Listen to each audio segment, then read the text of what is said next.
Hello friends, तो आज की वीडियो में मैं आपको एक्सप्लेन करने वाला हूँ हमारी क्लास 12th की इंग्लिश की फ्लेमिंगो बुक के चैप्टर 1 द लास्ट लेसन को। इस चैप्टर के ऑथर हैं अल्फोंसे डॉडेट, जो कि एक फ्रेंच नॉवेलिस्ट हैं और वो शॉर्ट स्टोरीज लिखते हैं। ये जो चैप्टर है द लास्ट लेसन, ये फ्रैंको प्रूशियन वॉर मतलब जो 1870 से 1871 के बीच में हुआ था, जिसमें प्रूशिया ने फ्रांस को हरा दिया था, उस टाइम की कहानी है। और इस वॉर में जो फ्रेंच डिस्ट्रिक्ट्स थे एल्सैक और लोरेन, वो प्रूशियन कंट्रीज के पास चले गए थे। और प्रूशियन कंट्रीज में जर्मनी, पोलैंड और ऑस्ट्रिया के पार्ट्स आते हैं। तो इस चैप्टर की स्टार्टिंग में जो हमारे मेन प्रोटैगनिस्ट हैं स्टोरी के, जो है फ्रांस, जो कि एक स्टूडेंट है, वो स्टार्टिंग में कहते हैं कि वो अपने स्कूल के लिए सुबह बहुत लेट निकलते हैं और उन्हें बहुत डर लग रहा होता है, क्योंकि उनके जो टीचर होते हैं एम हैमल, वो आज उनसे पार्टिसिपल्स के बारे में कुछ क्वेश्चंस पूछने वाले थे और उन्हें उसका पहला वर्ड तक याद नहीं था। और जब फ्रांस स्कूल जा रहे थे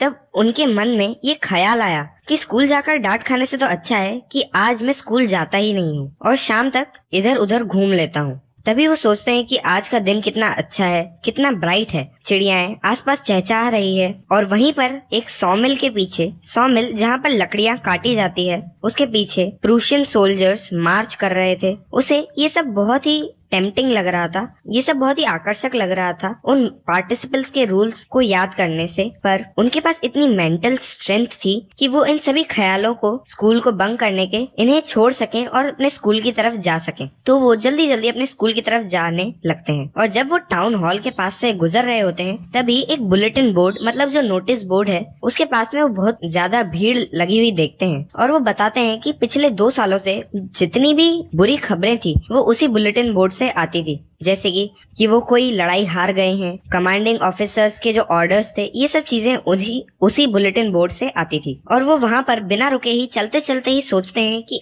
अब क्या दिक्कत हो गई है, अब क्यों इतनी भीड़ यहाँ पर खड़ी है। और जब वो बहुत ही तेजी से अपने स्कूल की तरफ बढ़ रहे थे, तभी एक ब्लैक स्मिथ जिसका नाम है वॉक्टर, और उसके साथ उसका एक अप्रेंटिस मतलब जो उसके अंडर काम सीख रहा होता है, वो बुलेटिन बोर्ड को पढ़ रहे होते हैं और वो फ्रांस को बुलाते हैं। और वॉक्टर कहता है कि इतनी तेज मत जाओ, तुम्हारे पास अभी काफी टाइम है। तभी फ्रांस सोचता है कि शायद वॉक्टर उसका मजाक उड़ा रहा है, पर एक्चुअल में वॉक्टर उससे कह रहा होता है कि तुम स्कूल तो जल्दी पहुंच जाओगे, पहले इसे पढ़ लो। पर फ्रांस सोचता है कि वो उसका मजाक उड़ा रहा है और वो बिना रुके ही अपने स्कूल की तरफ चला जाता है। और वो एक सांस में ही एम हैमल के जो छोटा सा एक गार्डन था वहां तक पहुंच जाता है। फिर फ्रांस हमें बताता है कि नॉर्मली स्कूल जब शुरू होता है तब उनके वहाँ पर बहुत ही शोर मचा हुआ रहता है और उस शोर की आवाज बाहर की सड़कों तक आती है, जैसे कि बेंचों का खुलना या बंद होना, बेंचों के खिसकाने की आवाजें, चैप्टर्स को रिपीट करना, रिसाइट करना, वो भी इतनी जोर से कि फ्रांस को अपने कानों पर हाथ रखना पड़ता था, तब जाके उसे कुछ समझ आता था। और उनके टीचर की आयरन की स्केल को उस बेंच पर पटकना, इस तरह की आवाजें बहुत जोरों से आती रहती थी। पर आज सब कुछ बहुत ही स्टिल था, वहाँ पर कोई आवाज नहीं थी, जैसे कि वो एक संडे का दिन हो जब स्कूल बंद रहता है। और यूजुअली वो इसी टर्बुलेंस के माहौल में, मतलब इसी शोरगुल में जाकर शांति से अपनी बेंच पर बैठ जाते थे और किसी का ध्यान भी नहीं जाता था। पर आज सब कुछ बहुत शांत था। वो खिड़की से देखते हैं कि उनके जो क्लासमेट्स होते हैं वो अपनी बेंचों पर पहले ही बैठ चुके होते हैं और एम हैमल जो उनके टीचर होते हैं वो अपनी टेरेबल आयरन रूलर के साथ वहाँ पर क्लास में वॉक कर रहे होते हैं। तभी धीरे से फ्रांस डोर को खोलता है ताकि वो क्लास में जा सके। और उस समय फ्रांस बहुत ही डरा हुआ होता है और उसे शर्म भी आ रही होती है उस क्लास में जाने से। पर तभी एम हैमल कहते हैं बहुत ही जेंटल टोन में कि जल्दी से जाकर अपनी बेंच पर बैठ जाओ लिटिल फ्रांस, मैं तुम्हारे बिना ही शुरू करने वाला था। तभी फ्रांस जल्दी से जाकर अपनी बेंच पर बैठ जाता है और जब उसके दिमाग से थोड़ा सा डर कम हो जाता है, तभी उसका ध्यान जाता है कि जो उसके टीचर होते हैं एम हैमल, उन्होंने एक बहुत ही सुंदर ग्रीन कोट पहना हुआ होता है और एक फ्रिल्ड शर्ट मतलब फोल्डेड शर्ट पहनी हुई होती है और एक ब्लैक सिल्क वाली कैप जिस पर पूरी एम्ब्रॉयडरी करी हुई होती है। और ऐसी ड्रेस वो सिर्फ इंस्पेक्शन या प्राइज डेज पर ही पहनते हैं, पर उन्होंने आज एक नॉर्मल डे पर पहन रखी थी। फ्रांस को ये सब बहुत ही स्ट्रेंज लग रहा होता है और बहुत ही सीरियस लग रहा होता है। और उसे एक और चीज बहुत ही सरप्राइज कर देती है कि बैक बेंचेस पे, जो कि हमेशा क्लास की खाली रहती थी, वहाँ पर गांव के बहुत सारे लोग बैठे हुए थे, जैसे कि हॉसर जिनने एक 3 कॉर्नर्ड हैट पहनी हुई होती है और वो पुराने मेयर रह चुके हैं उनके शहर के, फॉर्मर पोस्टमैन और ऐसे बहुत सारे लोग उस क्लास की बैक बेंचेस पे बैठे हुए थे। सभी बहुत ही उदास लग रहे थे और जो हौसर होते हैं उनके हाथ में एक ओल्ड प्राइमर मतलब एक प्राइमरी की बुक या फिर जो बिगिनर्स बुक होती है वो उनके हाथों में थी, जो कि इतनी पुरानी थी कि उनके कॉर्नर्स पूरे मुड़ चुके थे। उन्होंने उसे अपने घुटनों पर रख रखा था और अपने चश्मे को उस बुक पर रख रखा था। और जब फ्रांस इन सब चीजों को देख रहे होते हैं तभी वो देखते हैं कि एम हैमिल बहुत ही जेंटल टोन में कहते हैं कि बच्चों, आज मेरा आखिरी लेसन है जो आज मैं आपको देने जा रहा हूँ। ये ऑर्डर बर्लिन से आया है कि अब आपके स्कूल में सिर्फ जर्मन ही पढ़ाई जाएगी, एल्सैक और लॉरेन डिस्ट्रिक्ट में, और कल से तुम्हारे लिए एक नया टीचर आ जाएगा और ये तुम्हारा फ्रेंच का लास्ट लेसन है, तो इसे बहुत ही ध्यान से सुनना। और ये सुनते ही फ्रांस बहुत ही शॉक हो जाता है और सोचने लगता है कि अच्छा, ये खबर थी जो टाउन हॉल पर लगी हुई थी नोटिस बोर्ड पर और इतनी भीड़ लगी हुई थी उसे पढ़ने के लिए। और वो बहुत ही शॉक टोन में कहता है, क्या ये अब उसका लास्ट लेसन है? उसे अभी तक तो ये ढंग से लिखना भी नहीं आता फ्रेंच लैंग्वेज को और अब उसे इसे पढ़ना छोड़ना पड़ेगा। वो बहुत ही बुरा फील कर रहा होता है कि काश उसने अपने लेसन को ध्यान से पढ़ा होता बर्ड्स और रिवर के अक्रॉस बैठने से अच्छा। और पहले जो बुक्स उन्हें बेकार लगती थी और बहुत ही भारी लगती थी उठाने से, जिसमें उनकी ग्रामर की बुक और हिस्ट्री ऑफ द सेंट्स आती है, अब उन्हें वो अपने पुराने दोस्तों जैसी लग रही थी जिन्हें वो छोड़ना नहीं चाहता था। और जो उनके टीचर थे एम हैमिल, ये थॉट कि अब वो उन्हें कभी नहीं देखेंगे, इसी थॉट ने उन्हें उनकी जो टेरिबल रूलर थी और उनका जो बैड टेम्पर्ड बिहेवियर था, इन सबको भी भुला दिया था। अब वो सोचते हैं कि अच्छा, इसलिए इन्होंने इतने अच्छे कपड़े पहन रखे थे आज क्योंकि ये इनका लास्ट लेसन है, और इसीलिए इतने सारे लोग विलेज के आखिरी की बेंचों पर बैठे हुए थे। उसे बहुत ही बुरा लग रहा था कि वो जो लोग थे वो भी कभी स्कूल नहीं गए थे और उन्होंने भी ढंग से कभी पढ़ाई नहीं की थी, और वो अपने इस टीचर को मतलब एम हैमिल को थैंक्स बोलने के लिए आए थे, जो कि 40 इयर्स तक लगातार यहाँ पर पढ़ा रहे थे और अब वो यहाँ पर नहीं रहेंगे। और जब फ्रांस ये सब बातें सोच रहा होता है तभी एम हैमिल एकदम से उनका नाम लेते हैं और उन्हें पता चलता है कि अब ये उनकी टर्न है पार्टिसिपल्स के रूल्स बोलने की। और तभी वो हमें बताते हैं कि उन्होंने पूरी कोशिश की ताकि वो लाउड और क्लियरली बिना किसी मिस्टेक के ये कह सके, पर वो पहले ही वर्ड पर मिक्स्ड अप हो गए और फिर बिल्कुल चुपचाप वहीं पर खड़े हो गए और वो पार्टिसिपल्स के रूल्स नहीं बोल पा रहे थे। उनका दिल जोरों से धड़कने लगा था और वो ऊपर देखने की हिम्मत भी नहीं कर रहे थे, वो नजरें झुकाकर वहीं खड़े हो गए थे। तभी एम हैमिल कहते हैं कि फ्रांस, मैं तुम्हें नहीं चिल्लाऊंगा पर तुम्हें बुरा लगना चाहिए। अब देखो क्या हो गया है। तुम हर दिन अपने आप से कहते थे कि तुम्हारे पास काफी टाइम है, मैं कल इसे याद कर लूंगा, पर अब देखो तुम कहाँ पर आ गए हो। ये एल्सैक के डिस्ट्रिक्ट के लिए एक बहुत बड़ी दिक्कत है और कल से तुम अब ये पढ़ भी नहीं पाओगे। और अब जो लोग तुम्हें रूल करने के लिए यहाँ पर आएंगे उनके पास ये पूरा राइट है ये कहने का कि तुम कहते हो कि तुम फ्रेंचमैन हो, पर तुम यहाँ तक कि फ्रेंच बोल भी नहीं पाते हो ठीक से और नहीं लिख पाते हो, जो कि तुम्हारी खुद की लैंग्वेज है, तो तुम फ्रेंचमैन कैसे हुए? पर तुम इतने बुरे भी नहीं हो फ्रांस, इसमें हमारी भी गलती है। तुम्हारे जो पेरेंट्स थे वो तुम पर कभी इतना ध्यान नहीं देते थे कि तुम पढ़ रहे हो या नहीं। वो तो चाहते थे कि तुम फार्म पर जाकर वर्क करो या फिर मिल्स में जाकर वर्क करो ताकि तुम थोड़े एक्स्ट्रा पैसे कमा सको। और मैं भी ब्लेम करने के लायक हूँ क्योंकि मैं भी तुम्हें कभी कभी अपने फ्लावर्स को जो कि गार्डन में है उन्हें वाटर करने के लिए भेज देता था instead of learning your lessons.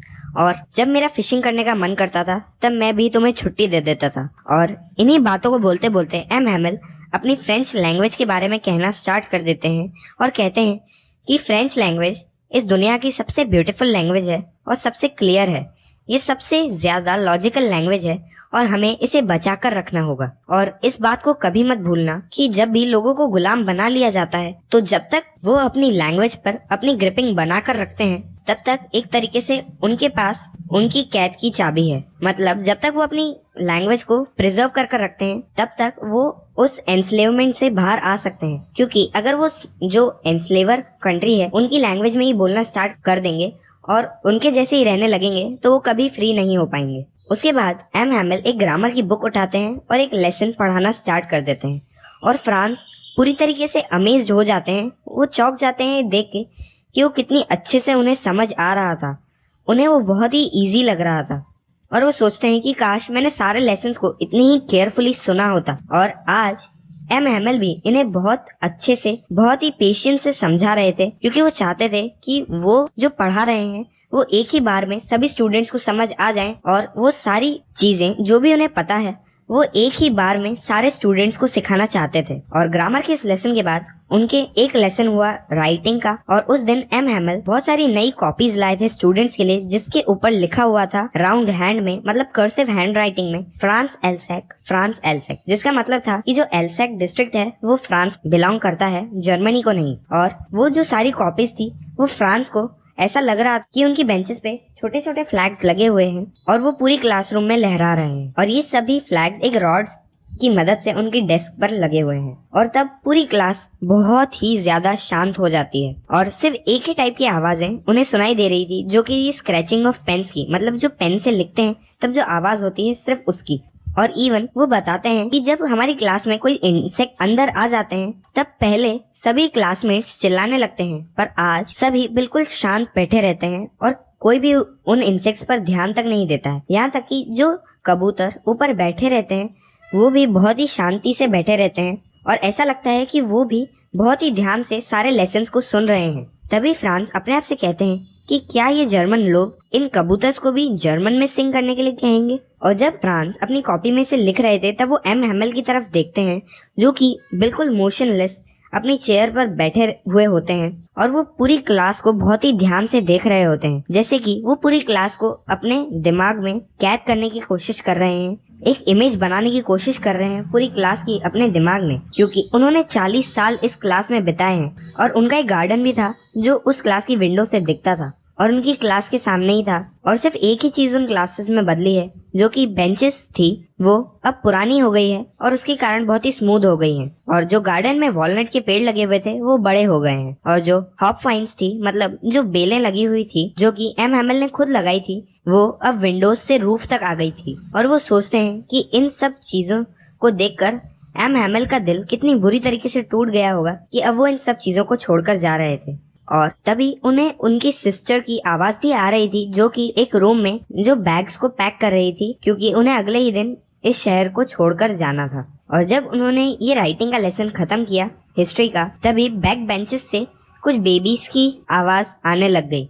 और तभी जो ओल्ड हॉसर थे वो भी अपने स्पेक्टिकल्स को पहनते हैं और उन्हीं के साथ लेटर्स को बोलना चालू कर देते हैं, और उनकी आंखों में भी आंसू आ गए थे और उनकी आवाज भी बहुत ही डगमगा रही थी उनके इमोशंस के कारण। और फ्रांस को ये बहुत ही फनी भी लग रहा था सुनने में कि वो कैसे हंस और रो रहे थे एक ही साथ में, और वो ये भी सोचते थे कि उन्हें ये सब कितनी अच्छे से याद हो गया है जो भी उन्होंने आज पढ़ा है, और उनका ये आखिरी लेसन था। और तभी चर्च की जो क्लॉक होती है उसमें 12 बजने की आवाज आती है, और उसी टाइम पर प्रूशियंस सोल्जर्स जो कि मार्च कर कर वापस आ रहे थे उनके ट्रम्पेट्स की आवाजें आने लगती है विंडोज से। तभी एम हैमल अपनी चेयर से उठते हैं, और जब वो उठते हैं तब फ्रांस को वो बहुत ही ग्रेट लग रहे होते हैं। और तभी एम हैमल कहते हैं मेरे दोस्तों, और इतना कहते ही वो अटक जाते हैं, वो कुछ कह नहीं पाते हैं, इसीलिए वो ब्लैक बोर्ड पर एक पीस ऑफ चॉक से लिखते हैं, जितने बड़े अक्षरों में वो लिख सकते हैं उतने में, वीवा ला फ्रांस,